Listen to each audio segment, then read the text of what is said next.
Thank you for tuning in and welcome back to Home Selling Tips. In today's episode, you'll learn 6 home selling negotiation strategy mistakes and how to avoid them. If you're out there right now and you're wondering about how to sell your home, negotiation strategy, pricing strategy, you want to get it right, you want to get top dollar for your home, this video is for you. My name is Andrew Finney. Please consider me your real estate geek. I am always here to help. My contact information is in the show more description below and at the end of each video. So let's go ahead and lead in with number 1 mistake sellers make, and that's actually starting a bidding war or thinking they can start a bidding war. Now let's say that you had a great conversation with your listing agent and they advised you if you want to start a bidding war, a great way to do that is to look at the like and kind homes in your area that are selling and what they're selling for. Let's say that price is like $400,000. That's the average sales price of a home that's just like yours all over your street and all over your community, and you put your home on the market at $390,000. So essentially 2%, 2.5% less than everybody else. Will you get attention? Oh God, yes you will. Will you get a bidding war? Maybe so. And if you do, what's next? Now, that's where people get in trouble with the bidding war. What's next? That's the conversation you need to have with your listing agent. Okay, so we got the bidding war. What's next? Make sure that you're explaining how that you're going to approach the offers. If you had 5 offers come in, what's the time frame that you're going to be responding to those offers? And by all means, really get serious here with yourself and get serious here with about the process with your listing agent. If you say, hey, I'm putting my home on the market today, I'm not entertaining offers for 10 days after the list date because I think we're getting multiple offers, you're going to have a whole lot of people that just aren't going to give 2 rat's hairs about your house because they don't want to get into that game of a bidding war. So that's number 1. Be careful about that. The second thing is be realistic in your response time. I mean, if you dilly-dally around and say, hey, the seller's not responding to offers until 3 days from now or 5 days from now, that's going to tick off a lot of buyers. And if there's other homes that are in contention, other homes that are in play for them that they like just as much as the home that you have, they're out and they're gone. And maybe your multiple offers now started off with 5 and you're trickling down. You tick someone off the first time, second time, now you're down to 3. Depending on what you do next, you could lose those ones too. Don't lose them. Use them. And the way that you do that is having a plan. Say, hey, if we get 5 offers in, we're going to respond to all the offers within 24 to 48 hours. We're going to look for highest and best if necessary. But if you already got a highest and best in from the buyer and it's more than what you're asking for, or if it's terms that are agreeable and it's structured the right way for you, take it. Take it because you just got what you wanted. You can go ahead and stop the bidding war process. The other 4 buyers can go out and look for their other homes and you can move forward with that buyer that you selected. So the second negotiation tactic that a lot of sellers make, or the mistake that they make, are haggling over the repairs. I mean, I've done videos and whenever I'm talking about home selling or whether I'm talking about home buying, if you're out selling your home, I absolutely recommend, in all the videos that I make about home selling, complete your home repairs before you go on the market. And one of the best ways to do that is to get a pre-list home inspection. Work with your listing agent. Go ahead and get that set up. Go ahead and identify those repairs that need to be made and make them, so you're not haggling over repairs whenever you go forward, and it'll give a buyer more confidence and demonstrate more goodwill, especially if you're generating the multiple bid. It's one added caveat to make somebody feel good about paying a higher price for your home than other people because they feel committed to it, and then you give them that home inspection report. You share with them those repairs have already been done. You just made them feel good and right about their decision, and it's going to keep them confident and moving forward and closing on your new home. And don't haggle over those repairs. I mean, a lot of the repairs that people ask for sometimes are cosmetic.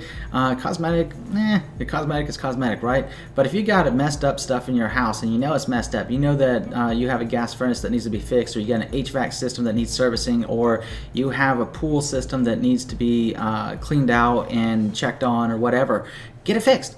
It's just that simple. Get it fixed. You're missing water straps around your water heater, those seismic straps, put them on. Just get it done. Keep the buyer happy, keep them moving forward. You're going to be able to check out here soon on that home, punch out for the last time on that house, and move on with your life and get to where you want to be. And that's what all of this is about after all, isn't it? So that brings us into home selling mistake number 3, which is threatening to put your home back on the market. I mean, how would you feel? You're out there searching for a home. I mean, let's face it, you sell this home, you're going somewhere. Are you buying a home next, or are you renting, or what are you doing? But if you're buying a home, and you wanted to move forward and you're negotiating with the seller to buy that one, they say, oh, I don't like you. I don't like the way this negotiation is going. Guess what? I'm just going to put my home back on the market. Whatever, right? You just sent out everyone's red flags because the home buyer is now out the money for their home inspection, they're out the money for their home appraisal, and they aren't going to be happy, and you're not going to be happy, because guess what? Here's the thing, and a lot of people don't know this, so I'm going to tell you this because this rule of thumb will hold true anywhere across the United States when you're selling your home.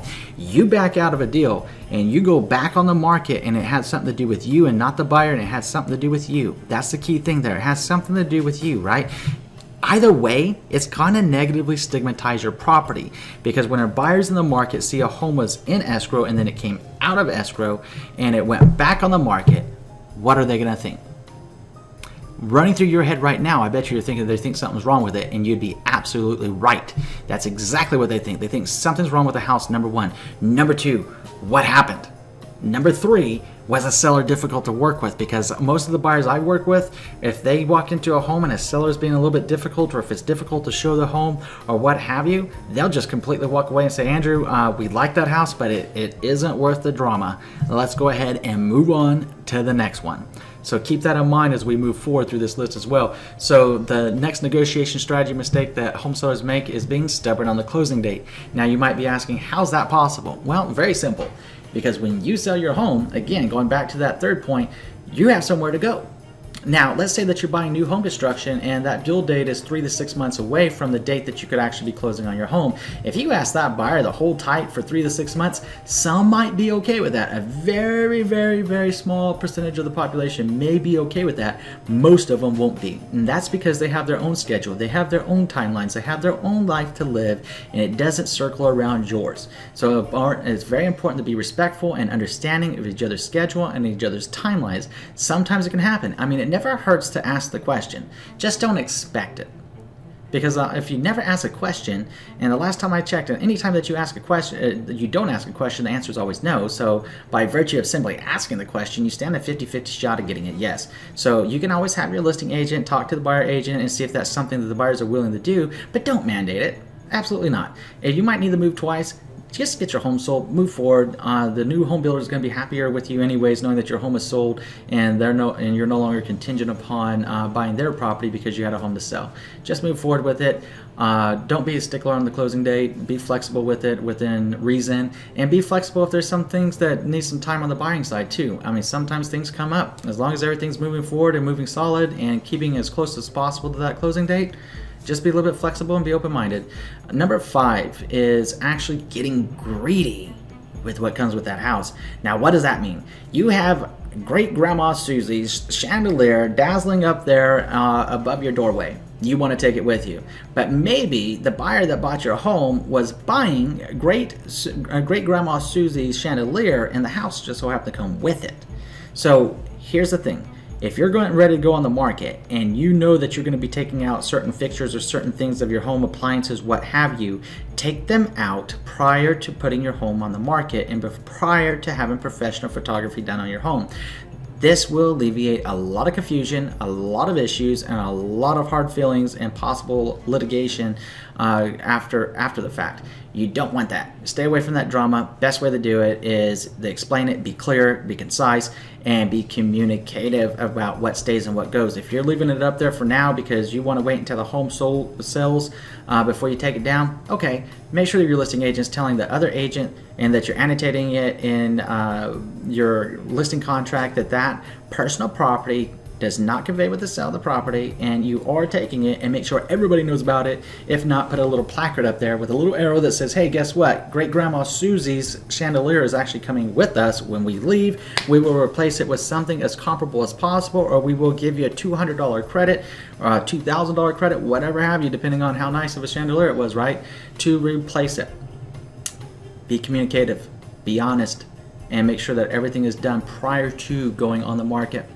The more stuff that you can do, the more planning that you can do before you actually go on the market, the higher odds of your success, the better odds of the negotiation, and the more seamless and smooth and efficient this is going to work for you.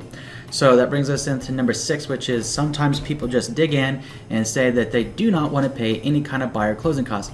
that's completely understandable. You have your seller closing costs, and that's taking a lot of money to do that. Your cost of sale, look, we get it. But sometimes for that right buyer, they may actually offer you, let's say your home is $400,000 and they need 3% and buyer closing costs. So what's 400,000 times 3%? It's 12 grand. So we add that up to 412,000. Let's say that buyer offered you $412,000 and asked you to pay 3% of buyer closing costs. Why be a stickler over, oh, I want 412 and I don't want to pay any buyer closing costs? That's not the deal the buyers are offering you. They're structuring the deal so that you would still have sold your home at the same, on your net sheet, which you should know about if you're working with your listing agent. You should have an estimated net proceeds. Would be exactly the same at a sales price of 412. You pay 3 percentage points towards the buyer closing costs. Is the same thing as a $400,000 sales price, and you pay no buyer closing costs. It's the same thing. It's important to understand that. It's important to leave room to understand how that negotiation works and the structure of the deal, what you're being asked for. If you have any questions about any of this, I'm going to put my contact information up. Please feel free to reach out to me anytime, even if you just want to say hi. I always enjoy hearing from you. Now, if you learned something new from this video, I'm going to ask you to do 3 things. Number 1, please subscribe to this channel. Number 2, please like this video. And number 3, please share this video around with someone you know is going to be able to help. Thank you so much for watching today. Look forward to coming back to you next week with home selling tips. Enjoy a fantastic week.